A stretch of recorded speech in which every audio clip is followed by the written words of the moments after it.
वैसे तो तुझ में कोई कमी नहीं है, पर तेरे दांत दांत इतने पीले कैसे हैं बेटा?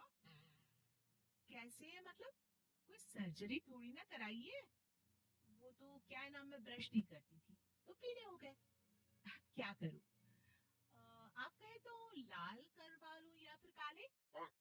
यार, ये क्या है? क्यों माँ से लड़ रही हो? लड़ रही हूँ?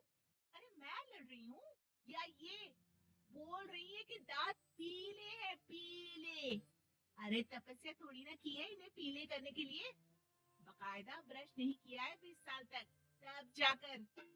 छी, कैसी बात कर रही हो? ये उस वक्त तो पीले नहीं थे जब हम लोग तुम्हें देखने आए थे। अरे तब साफ करवा लिया होगा डेंटिस्ट के पास जाकर। अब देखो कैसे पीले पीले लग रहे हैं। रंजना सास की तरफ गुस्से से देखती है। फिर शुरू हो गई पीले पीले पीले।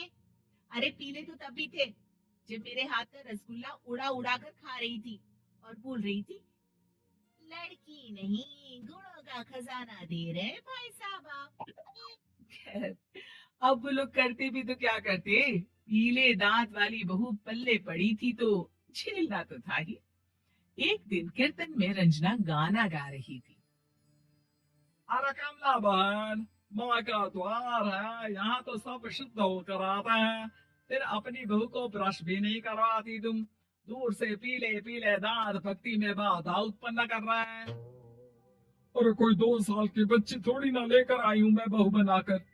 अच्छी खासी लड़की है। अरे कैसे करवाऊं ब्रश? ये तो उसे खुद करना चाहिए ना। अब माँ बाप तो इसके जैसे तैसे निपटा दिए, ये नहीं सोचा कि सास कैसे संभालेगी। सास बहू को लेकर घर आ जाती है लेकिन सोच लेती है कि अब इसे लेकर कहीं नहीं जाएगी। अगले रोज बहू कहती है, अरे क्या हो गया? मंदिर नहीं जाना क्या? कीर्तन का वक्त हो रहा है। मेरी मधुर वाणी से कान्हा जी जागते हैं और सोते हैं। आप तो जानती है ना उनकी भक्ति में कितना मन लगता है मेरा। आ, वो क्या है ना, तबीयत ठीक नहीं लग रही है मेरी। आराम करूंगी मैं। तबीयत ठीक नहीं लग रही? अभी तो मिथुन के गाने पर नाच रही थी आप, और अब बोल रही है कि तबीयत ठीक नहीं लग रही। अरे भक्ति में मन लगा लो सासू माँ। ऊपर जाना है, क्या मुंह दिखाओगी आप? हाँ। सास को बहू की बात पर गुस्सा आ जाता है। मैं क्या मुंह दिखाऊंगी, इसकी चिंता तो ना कर, समझी? अपने मुंह की चिंता कर, जो ये पीले पीले दांत लेकर हर जगह पहुंच जाती है। पता है लोग कितना मजाक बनाते हैं। ना जी ना, मैं नहीं जाना कहीं तेरे साथ। तो ये बात है। कोई ना, मत जाओ। मैं अपने कमरे में ही बैठकर भक्ति कर लूंगी। ऊपर वाला दांत थोड़ी ना देखता है, मन देखता है, भावना देखता है। और अरे बस बस, तू सब कुछ दिखा, बस ये सफेद चमकदार दांत ना दिखाना किसी को, है? जा यहाँ से। बहू को सास की बात का कोई फर्क नहीं पड़ता। वो तो जैसी थी वैसी ही रह जाती है। सुबह नहाकर किचन में खाना बनाना, फिर खाना खाना, कीर्तन भजन करना और सो जाना। एक दिन, माँ जी मैं सहेली के घर जा रही हूँ, शाम को लेट आऊंगी। हाँ हाँ, तो जाना, मैंने कौन सा तेरी आरती करनी है घर पर बैठकर। रंजना सहल के घर जाती है जहाँ वो पार्टी में जाने की तैयारी कर रही होती है। अरे शिखा, कहाँ जाने की तैयारी कर रही है? मैं गलत वक्त पर आ गई क्या? अरे नहीं यार, उल्टा सही वक्त पर आई है। मैंने ये साड़ी और ज्वेलरी निकाली है यार। शाम को इनके ऑफिस की एक पार्टी में जाना है। बताना कैसा लग रहा है ये सब? नहीं यार, इस ड्रेस के साथ तो वो वाली ज्वेलरी अच्छी लगेगी। हाँ हाँ, सही बोल रही है, मैंने ध्यान ही नहीं दिया। वैसे तो हमेशा से मस्त फैशन सेंस रखती है। तो बड़ा जाती होगी ना पति के साथ पार्टी में। रंजना कुछ नहीं बोलती, बस सोचती है कि यार काश ये बात सही हो जाती। पर मैं क्यों नहीं जाती पार्टी में? क्या इन लोगों की कोई पार्टी होती नहीं होगी? रंजना घर आती है और रात में पति से सवाल करती है, एक बात बताइए, आप मुझे किसी पार्टी में क्यों नहीं ले जाते? क्या आपकी यहाँ ऑफिस में पार्टी नहीं होती? पति बेचारा क्या कहता कि दांत पीले हैं तुम्हारे इसलिए। अरे कोई पार्टी होती नहीं हम लोगों के ऑफिस में, तो कहाँ से लेकर जाऊं?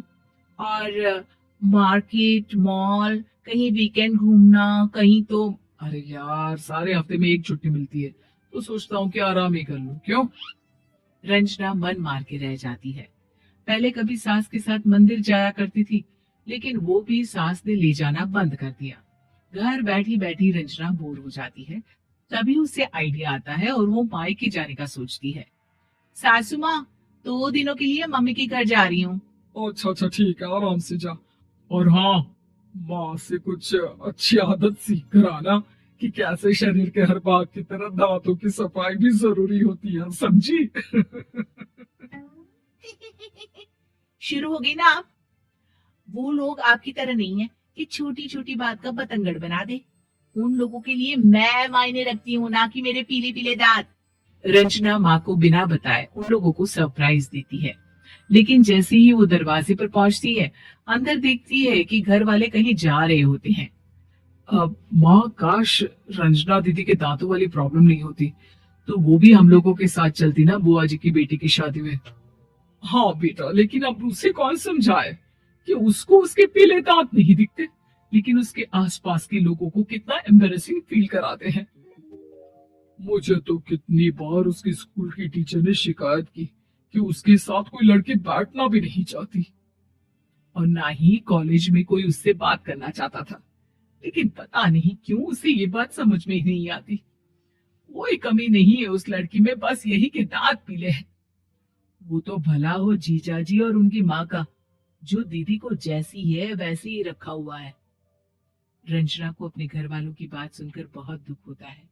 वो सोचती है कि वो क्या करे, लेकिन फिर वो सीधा डेंटिस्ट के पास जाती है, अपने दांत चमकाती है और कसम खाती है कि वो रोज ब्रश करेगी।